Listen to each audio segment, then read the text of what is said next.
भारत में नौकरी ढूंढना काफी मुश्किल हो सकता है ना। मतलब कई बार तो बहुत फ्रस्ट्रेटिंग लगता है। तो आज हम बात करने वाले हैं एक बिल्कुल नए एआई पावर्ड तरीके के बारे में, जो इस पूरे प्रोसेस को, इस पूरी कहानी को बदलने का दम रखता है। तो चलिए सीधे पॉइंट पर आते हैं। क्या आजकल जॉब सर्च सच में एक लॉटरी जैसा बन गया है? मतलब ऐसा लगता है ना कि बस अपना रेज्यूमे भेजते रहो और उम्मीद करो कि शायद कहीं से कोई अच्छी खबर आ जाए। और ये फीलिंग ये शायद बहुत से लोगों को जानी पहचानी लगेगी कि 200 जगह अप्लाई करो, एक रिप्लाई के लिए दुआ करो, महीनों तक इंतज़ार करो और फिर होता क्या है? कुछ भी नहीं। सच कहूँ तो यही आज के ट्रेडिशनल जॉब सर्च की कड़वी सच्चाई है। तो प्रॉब्लम आखिर है क्या? दिक्कत है पुराने तरीके में। आइए समझते हैं कि जो ट्रेडिशनल जॉब पोर्टल्स हैं वो फ्रेशर्स के लिए खास तौर पर क्यों फेल हो जाते हैं। देखिए होता क्या है, इन ट्रेडिशनल साइट्स पर एक अच्छा कैंडिडेट भी हजारों की भीड़ में कहीं दबकर रह जाता है। फिर वो लंबे लंबे एप्लीकेशन फॉर्म्स भरो और उसके बाद एप्लीकेशन एक ब्लैक होल में चली जाती है जहां से कोई जवाब नहीं आता। और सबसे बुरा, जब रिक्रूटर्स घोस्ट कर देते हैं। मतलब सब कुछ ठीक चल रहा था और अचानक वो गायब। तो फिर इसका सोल्यूशन क्या है? सोल्यूशन है एक स्किल्स फर्स्ट अप्रोच। मतलब एक ऐसा नजरिया जो स्किल्स को, हुनर को सबसे आगे रखता है और एआई का इस्तेमाल करके ये हायरिंग के पूरे मॉडल को ही पलट देता है। और यहां पर फर्क देखिए, बिल्कुल साफ है। पुराने पोर्टल्स वो वॉल्यूम पर चलते हैं, मतलब हजारों रेज्यूमे में से एक। लेकिन ये जो नया एआई प्लेटफॉर्म है, ये स्किल्स पर आधारित है।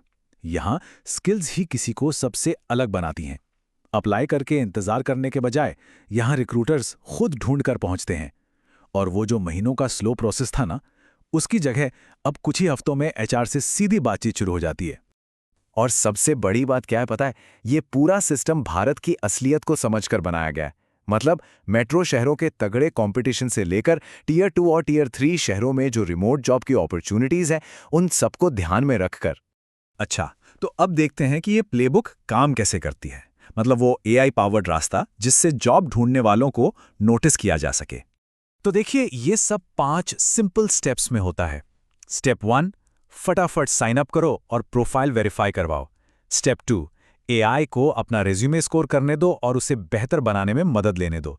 स्टेप 3, एआई वॉइस मॉक्स और चैलेंजेस से प्रैक्टिस करो। स्टेप 4, जॉब्स देखो और रिक्रूटर्स को खुद को खोजने का मौका दो। और सबसे जरूरी स्टेप 5, एक्टिव रहो और लगातार इंप्रूव करते रहो। इसमें एक चीज बहुत जरूरी है और वो है प्रोफाइल वेरिफिकेशन। खास तौर पर टियर 2 और टियर 3 शहरों के स्टूडेंट्स के लिए स्पेशल कोड्स हैं जिनसे उन्हें विजिबिलिटी, मतलब पहचान, जल्दी मिलती है।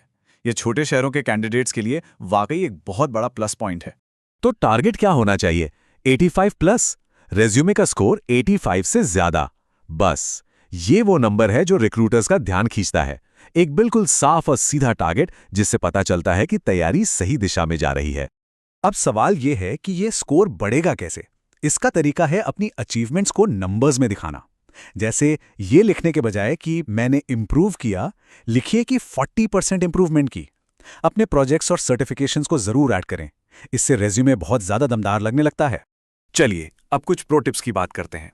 कुछ ऐसी आम गलतियां जो लोग करते हैं और उन्हें सुधारने के बहुत ही सिंपल तरीके, ताकि विजिबिलिटी को मैक्सिमाइज किया जा सके। देखिए, ये 3 कॉमन गलतियां हैं जिनसे बचना है। पहली, इनकम्प्लीट प्रोफाइल। अरे भाई, हर सेक्शन को भरो। छोटे छोटे प्रोजेक्ट्स भी एआई को मैचिंग में बहुत हेल्प करते हैं। दूसरी गलती, प्रैक्टिस ना करना। रोज के बस 15 मिनट एआई मॉक्स पर लगाओ, स्कोर बहुत तेजी से ऊपर जाएगा। और तीसरी, एक्टिव ना रहना। डेली चैलेंजेस करो, स्ट्रीक्स बनाओ। याद रखो, रिक्रूटर्स की नज़र हमेशा एक्टिव प्रोफाइल्स पर होती है।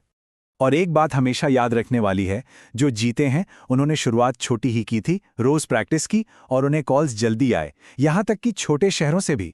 इससे साफ पता चलता है कि लगातार की गई छोटी छोटी कोशिशें भी कितने बड़े रिजल्ट दे सकती हैं। तो ये जो सारे छोटे छोटे कदम हैं, ये हमें एक बड़ी तस्वीर की तरफ ले जाते हैं। मतलब आखिर ये सब इतना मैटर क्यों करता है? क्योंकि ये भारत में हायरिंग का फ्यूचर है।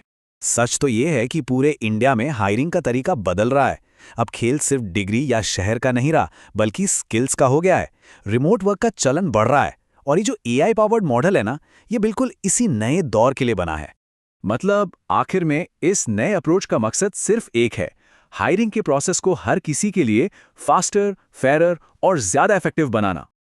और हम आपको इसी एक बड़े सवाल के साथ छोड़कर जा रहे हैं, क्या एआई सच में हर जगह नौकरी ढूंढने वालों के लिए खेल का मैदान बराबर कर पाएगा? इस पर सोचिएगा ज़रूर।